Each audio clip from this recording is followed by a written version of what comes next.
आगामी काळात होऊ घातलेल्या विधानसभेच्या निवडणुकीपूर्वी गोंदिया विधानसभेवरून महायुतीत राष्ट्रवादी आणि भाजपमध्ये रस्सीखेच पाहायला मिळत आहे।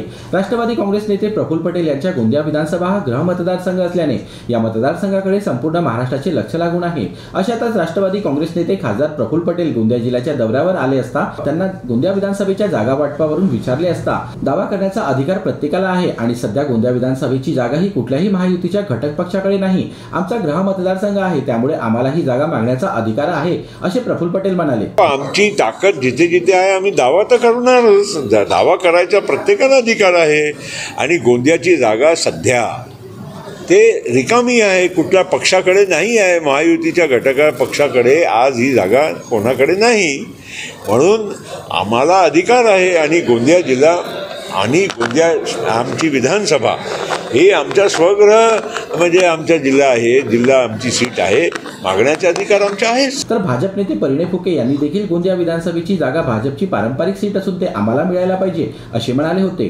गोंदियाला मी मागे सांगितलं होतं की पारंपरिक भाजपची सीट आहे, भाजपला मिळाली पाहिजे।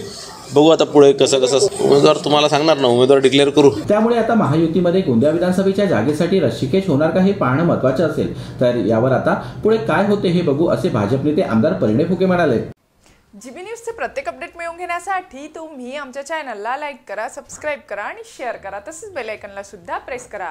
आपला जिल्हा आपली बातमी, जीबी न्यूज गोंदिया।